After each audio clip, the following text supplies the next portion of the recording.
Hello and welcome to another video. So I haven't done a video for a little while. There's been a lot going on. Hopefully I'll be able to get right back into making videos, especially with this new expansion. So hopefully you guys haven't missed me too much, but we'll be going over the Blood, Dragon and Forest cards that have all been released for the new Starforged Legends expansion, which should be out literally tomorrow. So we'll get right into that.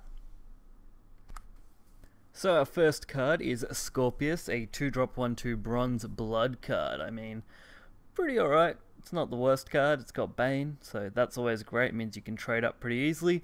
Whenever this fellow attacks, deal 1 damage to your leader, so it's also going to be able to put you in Vengeance, which is a alright mechanic if other cards work with it. So things like, just, I don't know, anything Vengeance related. There's heaps of different Vengeance cards, so this would work well in those sort of decks. I don't know about aggro decks. You really probably don't want to run something like this. You'd be running something a little quicker that could really hit your opponent, like Blood Wolf, things like that. But Scorpius, not a bad little card overall.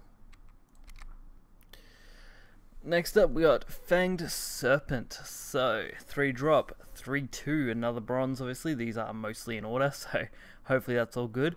We've got Ward, which is nice, especially on a 3-drop. Pity it's a 3/2 and not a 2/3 though. They fit it a lot nicer as a ward, and we've already got plenty of 3/2 wards.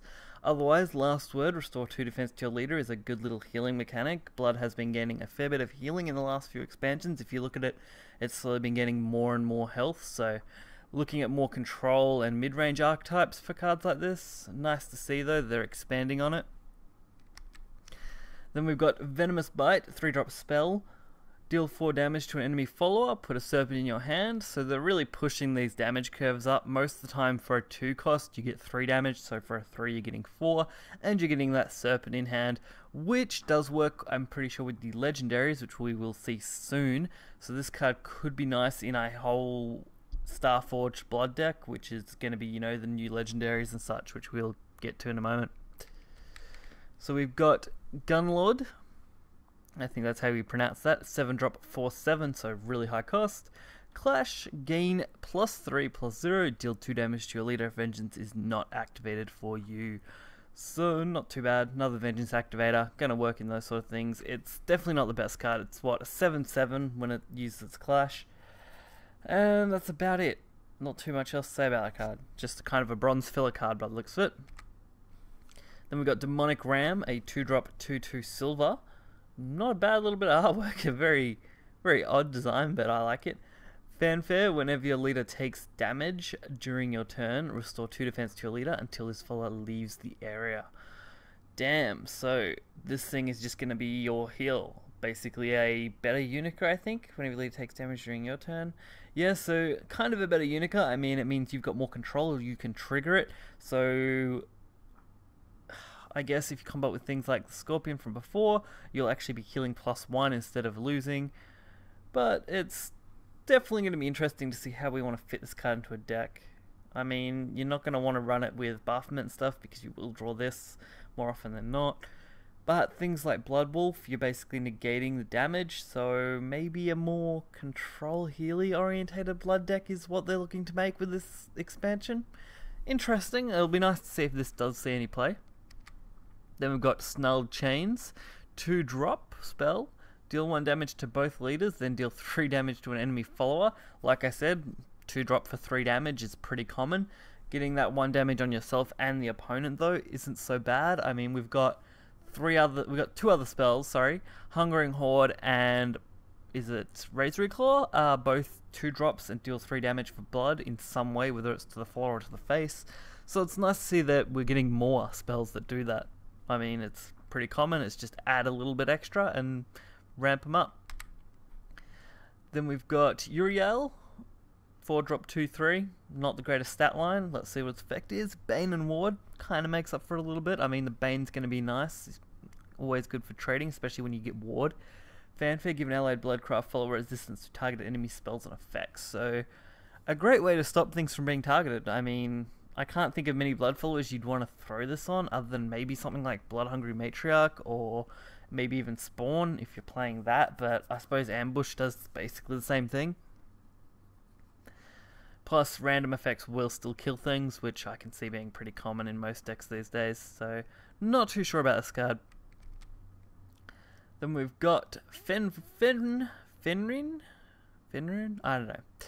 Bad at pronunciation, who cares? 6-drop, 4/6, another silver. Rush, whenever this follower attacks and destroys an enemy follower. If this follower is not destroyed, deal 2 damage to a random enemy follower. So, not bad value, honestly. I mean, if you destroy something, which it does have Rush, so you can pretty much guarantee play destroy. And as long as this card isn't destroyed, which was 6 health, it's not likely to be that easily killed. You get to deal 2 damage to another random follower, which could nearly 2 for 1 straight off the 6-drop. Not the best stat line. I mean, 6 is a very iffy spot in most blood decks. So, definitely an interesting card. I can't wait to see how that works out. And we've got Trial of the Gorgons. 3-drop spell, summon 2 serpents. Randomly put one of the following cards into your hand. Venomfang, Medusa, Uriel, or Sethorn. So that's what they're aiming for. Looks like it's going to be using this spell, pulling those other cards, which is much more interesting than actually playing them other cards. Mind you, a 1 in 4 chance of drawing, you know, Medusa or Uriel or something that you need is a bit odd, but the summon 2 serpents isn't too bad, especially with the new legendary that we're going to see. So, Fulminous Demon, a 5-drop 4/4. At the end of your turn, deal 1 damage to both leaders if Vengeance is not activated for you. Deal 1 damage to all enemies instead if Vengeance is active for you. So, dealing 1 to both leaders or dealing 1 to all enemies if Vengeance is active. Another kind of Vengeance-centric card. Being a 5-drop, it's not too bad. I suppose you can play, not Blood Mary, Belphegor. Then play this on turn 5 as a follow-up, and do you alright, I guess. Clearing early boards, especially against something like Forest, which I think, from what I've heard rumour mills, Forest is going to be quite good, so this may be a nice counter sort of card. Nice to see. Then we've got Sethorn, which is what we heard from before, so Fanfare, summon 2 serpents. Whenever an allied serpent comes into play, deal 2 damage to a random enemy follower. Its stat line isn't great, especially for a 7-drop, but its effect is pretty alright. I mean, you're going to get dealing 2 damage to a random enemy follower twice due to the Fanfare at least, and then anything else you play serpents-wise, which it looks like they're pushing those serpents, is going to be quite interesting. Now, onto the legendaries. This is where things get a little more interesting. Venomfang Medusa. Okay, so it's a 4-drop 3/3. Fanfare, summon a serpent. Now I think about it, that other spell actually would have been 1 in 3 by the looks of it, because Venomfang Medusa is 1 card. But anyway, Fanfare, summon a serpent at the start of your turn. If at least 2 allied serpents are in play, 2 serpents combine to become Medusian, something like that, which is the next legendary we're going to see soon. They're serpents, basic 1/1 tokens. But Medusian, 8-drop 1/7. Rush Bane can attack 3 times per turn. Gonna be a crazy clear card if you can pull it off. It's not the highest stat line, but with an evolve you can do 9 damage per turn. And it's got an okay defense, so unless Bane's hitting it, you're really going to survive pretty easily with this. Especially since it can be pulled off reasonably early if you get a lucky Medusa and Serpent play, and they don't have a counter to deal damage to it. Then we've got the other legendary, Juramagan. I don't know. Pronunciations for stuff like this is shocking. Anyway, it's a 6-drop 5/5. Last word, whenever your leader takes damage during your turn, deal 1 damage to all enemies. This effect is stackable and lasts for the rest of the match. So, pretty crazy. I mean, this thing dies, your leader takes any damage, instantly deals damage to everything else. Similar to what they were pushing with Karabos, I guess, leader effects. Pretty interesting little card. I wouldn't mind giving it a whirl. So, pretty sure that finishes off all of our Bloodcraft cards, so we'll move on to the next set, which will be Dragon. So next up we have Dragon cards. We have the Dragon Rira Matilda, I think, yeah? Okay. 2-drop 1/1, Fanfare, put a Fire Lizard into your hand. So basically just a spawning card. It gives you another card, not the best bronze. Probably won't see much play, not unless Fire Lizard suddenly becomes amazing. Estral Beast, 3-drop 2/3. You know, they're really pushing all these kind of interesting cards out. Can't be targeted by enemy spells and effects. So 2/3 stat line is good, especially for something like that. Don't mind that card at all. Don't reckon it'll see much play in Dragon. After all, Dragon looks like it's going to get pretty shafted with these few early cards. So let's see what else Dragon has. Dragon's Foresight. 2-drop spell. Put a random follower from your deck into your hand. Enhance 4, then put a random follower with at least 5 defense from your deck into your hand. So Enhance 4 is get 2 cards, I'm guessing, from that. So a random follower and then a follower with at least 5 defense from your deck into your hand. Not too bad. Could see this maybe being played in place of Oracle. Well, maybe not in place of Oracle, but alongside Oracle as a pretty good spell, especially if you do get those early ramps. Dragon Foresight can then draw you a couple of cards out. Don't know if that's as good as Fervor though.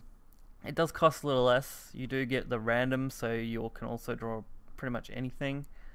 Follower wise, interesting card. Scaled Berserker, a 6-drop 4/5. Bane, nothing special, pretty basic bronze. Another filler card. Beowulf, 3-drop 2/3, another stat line I still enjoy. Enhance 6, destroy an enemy follower with at least 5 defense. So I do like enhanced cards. I don't know if 6 is too much for this though. It's basically just destroy a card, and then with the restriction of 5 defense also makes it more difficult. And it doesn't have water or anything, so even with a stat line, it's not going to be doing much for your defensive plays. And Enhance 6 really doesn't do anything, I guess. Beast Rider, 5-drop 2/6. Rush, whenever this follower attacks, double this follower's attack after damage is dealt. So a doubling up isn't bad. It does have Storm on the Evolve, which is really nice to see. I mean, you don't get too many good Storm Evolve cards, and this one isn't that bad. I mean, you get to double this follower's attack after damage is dealt, so at minimum you're going to be pushing a 4/6 as long as you can ram it into something or hit the face with the Evolve. A 7-drop amulet. You don't get to see many dragon amulets, or at least really nice ones that aren't really high end. Anyway, this is being a countdown 3 at the end of your turn, summon a dragon. So it's very basic, nothing too crazy. And for a 7-drop, probably a little too much, honestly. Centus, 9-drop 6/7 silver. Fanfare, randomly destroy one of your opponent's low-cost followers. How do they define low-cost followers? Oh, lowest cost followers, sorry. So, it's a random target destruction. I don't know why I misread that. Anyway, not that exciting. Another high cost fillery type of card. Looks like Dragon really is getting some bad cards. Star Phoenix, 3-drop 2/2. Gold, Rush, Last Word. The next time you play a spell, put a Star Phoenix into your hand. Okay, so basically it's refreshable. You can basically play infinite Star Phoenixes as long as you have spells to play alongside them. Avowed Strike. Deal X damage to an enemy follower. X equals the number of other Dragoncraft followers in your hand. Enhance 7, draw 2 cards. Deal damage 2 times the number of other Dragoncraft followers in your hand instead. It's a lot of text. Okay. So, basic idea, deal X damage to the follower X. X equals the number of other Dragoncraft followers in your hand. Enhance 7. Yeah, okay. So, basically, Dragoncraft followers in hand, deal X damage to an enemy follower. So, say we have 3, we get to deal 3 for 3. Enhance 7, which is much better, draw 2 cards, and deal damage 2 times the number of Dragoncraft followers in hand. And with the draw, you're more likely to get Dragoncraft. So, it's going to be more of a 7-card play than a 3-card play, but it's got that versatility, which is nice, but I don't know about it seeing much play. Maybe if it was a 2-drop for its base effect, and then Enhance 6, maybe you'd see more play. I think 3 is a little high for this card, personally, but who knows, this might be a surprise card, and it just completely dominates. Who really knows? Draconic Singer, 5-drop 4/4, Fanfare, subtract 1 from the cost of a Dragoncraft card in your hand. Okay, so just another subtraction. Nothing too crazy here. Then we got the Prime Dragon Keeper. Wish I had a better image, but I don't. So 3-drop 1/5. Can't be attacked if Overflow is active for you. Whenever an allied Dragoncraft follower that originally cost 3 play points or less comes into play, deal 2 damage to a random enemy follower and 1 damage to an enemy leader if Overflow is active for you. So just another kind of dominating card. You want to be able to clear stuff. Can't be attacked if Overflow is active is really nice. When 3 play points or less, deal 2 damage to a random enemy and then 1 damage to enemy leader. Another kind of nice chip damage sort of card. Not bad for a 3-drop, I guess. I like seeing those low-cost legendaries, so that's quite okay. Sadly, that is Overflow, meaning you have to play Overflow if you want to have any decency to this card. Otherwise, it's just pretty bland. And it looks like... Oh, no, sorry. Because I zoomed in, I can't go next. Okay, on to the next. Python. Or Pantheon. 10 drop, 8/9. Fanfare. Banish all cards that cost 7 play points or less from your deck. Wow. So, this one is actually a little interesting because if you look at something like Dark Alice where you can mill down your deck to exactly what you want, this is having the same sort of effect. So, getting rid of everything that's 7 or less is only going to leave you with your top end, meaning your big hitters. And since it is a 10 drop, you can guarantee that you're already going to be at 10 play points. So you're removing every trash card that you may not need for every good card that you will need. So a very interesting card. You might tech one of these, maybe 2 of these into a dragon deck, just so you can mill out what you need. Definitely an interesting card. So, I think that's about it for dragon cards, yep. So we'll go straight on to the next set of cards, which I believe is Forest. So, our final set for this video is Forest, and we've got Airbound Barrage as our first card. So, 1-drop spell, return an allied follower or an amulet to your hand, then deal 3 damage to an enemy follower. This card can be played when both a targetable allied card and enemy card are in play. It can be played when both. Okay. So, return an allied follower or an amulet. This card can be played when both. So, if it says can be played, does that mean it can't be played without both? Or, interesting. I'm not 100% sure how that card is going to function, but I assume you need to meet all the conditions just to get it to work, which isn't too impossible. And dealing 3 damage for a 1-cost spell is crazy, so gonna be a good Forest card. Feeder the Gentle Elf. 2-drop 2/2. Whenever this follower's attack or defense is increased by a spell effect or a card. Pretty simple. 3 Starry Elf. 3-drop 2/2. Fanfare. Put a random amulet from your deck into your hand. So an amulet grabber similar to Haven's amulet grabs. Not bad to see Forest getting one. 5-drop Emperor? I don't know. 5-drop 5/4, yep, Fanfare, and gain ambush till the end of your opponent's turn, so pretty much defends itself.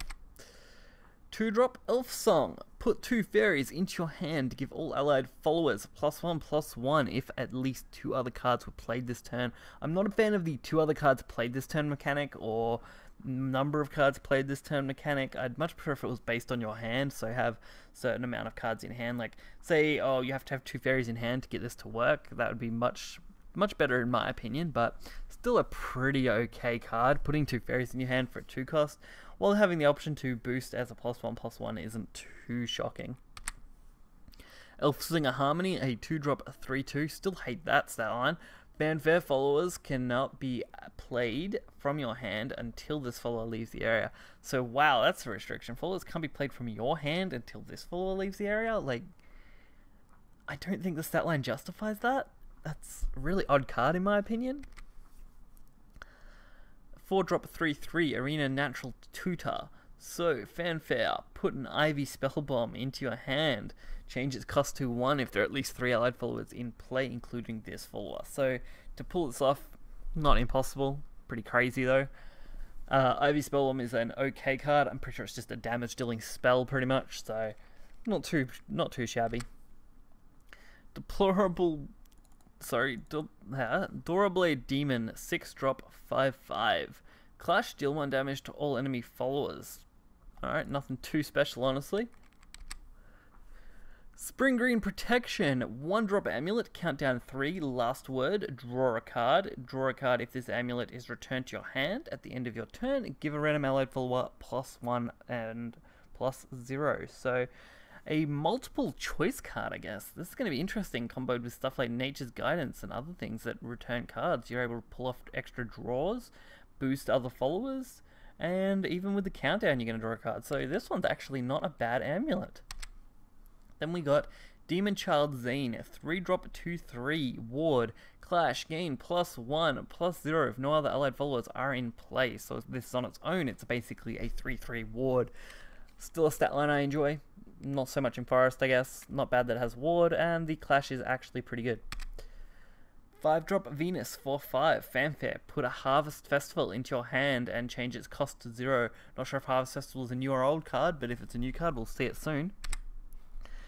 Casperia, so 6-drop 3/3, Fanfare, deal 1 damage to a random enemy follower, X times, X equals the number of cards in your hand. This is the mechanic I like, based on the cards in your hand. So, dealing 1 damage to an enemy follower, X times, X equals the number of cards in your hand is just awesome. So, basically, this is going to replace the 5 cost, I reckon.